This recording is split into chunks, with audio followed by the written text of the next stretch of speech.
Back on August the 1st of 1992, I retired from the United States Navy. And I decided I didn't want to get a job right away, so I thought it would take maybe 3 months and take it easy for a while. But I wanted to do some volunteer work. And a friend of mine knew one of the aldermen in Bartlett who was a civil engineer out at the naval base. His name was Ken Fulmer. Ken would go on to have a one-term as the mayor of Bartlett later on. But Ken was the ombudsman for the Bartlett Beautiful Commission. Now, those of you who know me a little bit know I have no idea about trees or bushes or plants or anything else. I always tell you that the only reason why our backyard was green back in Baltimore was because my dad and I painted the concrete green. Okay? So I knew nothing about any of that. But I was an administrator in those days, and I could take a mean set of minutes. Jeanette Rainey was the chairperson and all that stuff. And so we used to have our meetings over in the Gotten House. There's an historic building there in Bartlett, and she would bring cheese and crackers and fruit and everything else, and we'd eat a little bit before, and then we'd come in the main room, and she would always force me to sit next to her up front where this card table was and look at everybody else on the commission, and I would sit there and feverishly take notes. You know, is that what you want me to say? Yeah, okay. That kind of a thing. So we had a tree selling fundraiser. I don't know if they even do that anymore, but we did in those days. So I said to Jeanette Rainey, I said, I'd like to buy a pear tree. And she said, well, wait for the next time you've got to go to the nursery and just pick up a pear tree for yourself and just pay what the Bartlett Beautiful Commission pays for that tree.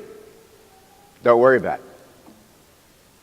Okay, time came, she gave me the list of what she wanted.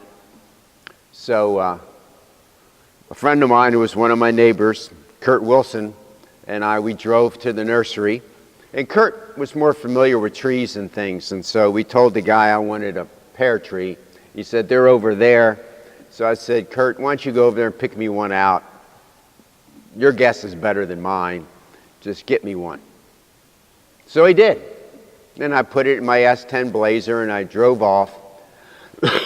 And I took it home after the sale, and I dug a hole, and I put the tree in it, and I watered it, and did all those other things you do when you plant something. And it started bearing fruit.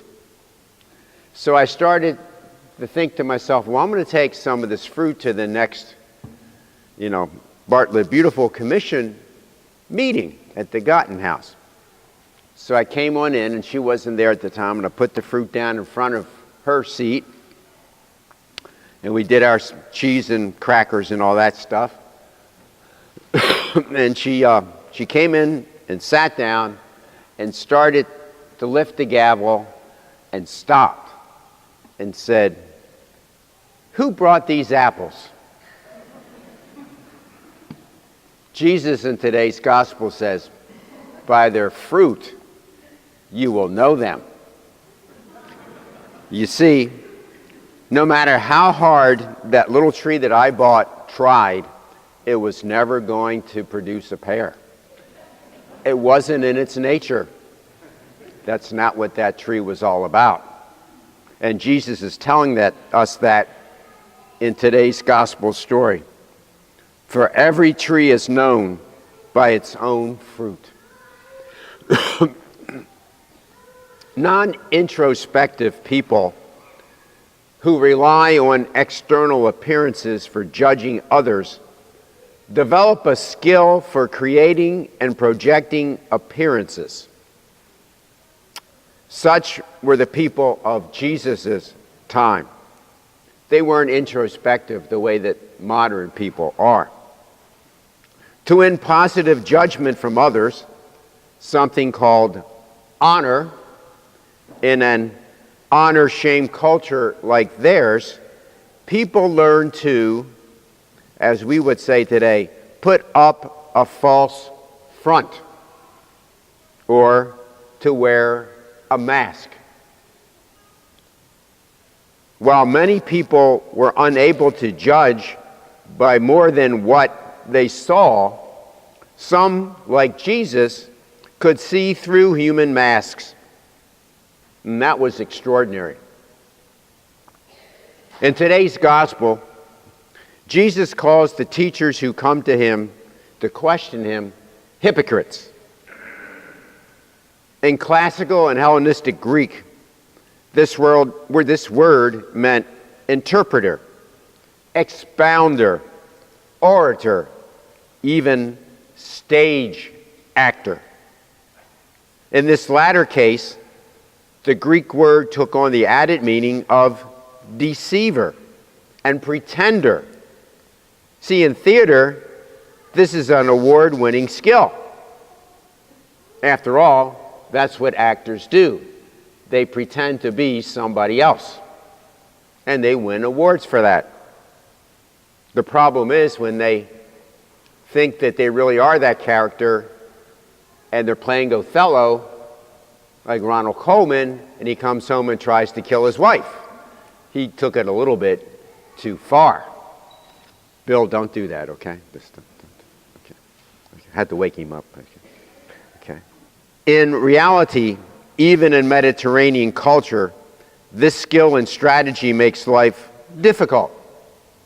For example, whom can one trust then if they're always putting on an act? In the Synoptic Gospels, only Jesus uses the word hypocrite to criticize certain people.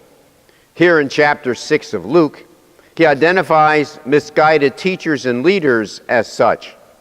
He sees through them, realizing that they don't practice what they preach. They don't practice what they teach. So be wary of them. In the Sermon on the Plain, Jesus exhorts his listeners to candid self-examination and authentic efforts to improve self before attempting to help others improve themselves. Remember the thing about the plank in one eye while you're trying to help somebody else who has a little splinter in their eye? That kind of a thing. Okay. Short of this effort, such teachers and leaders are blind, unreliable, and untrustworthy. They are deceivers, actors, hypocrites. Another way of identifying hypocrites in the ancient world was to notice inconsistency in behavior. Our ancestors in the faith believed that human beings should behave consistently, even though many of them did not. How was consistency determined? Well, the human body had certain zones, like eyes, heart. The eyes for gathering the information that the heart needs for making judgments. Mouth, ears, the organs that collect and share self-expressive speech. And hands, feet, the body parts that act upon or implement what one has learned or knows. Eyes, heart. Jesus spoke of teachers and guides with flawed vision. He noted the heart's potential for producing both good and evil. He urged that teachers strive to develop proper vision and insight and a good heart. Mouth, ears.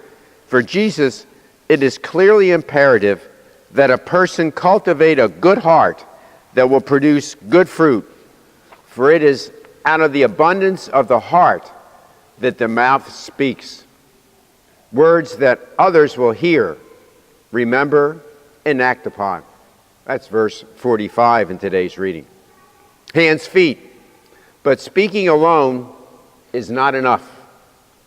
Jesus says, "Why do you call me Lord, Lord, and do not do what I tell you?"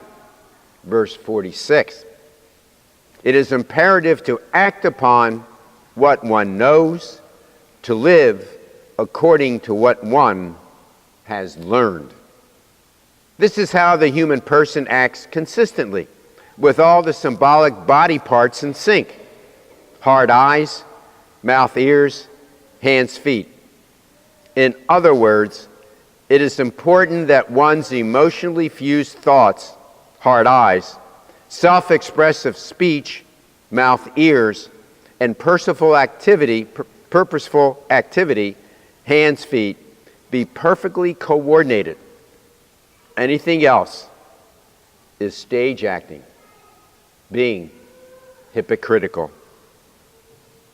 Now, if our ancestors in the faith could spy on us as we are spying on them, they would consider us strange as we consider them strange.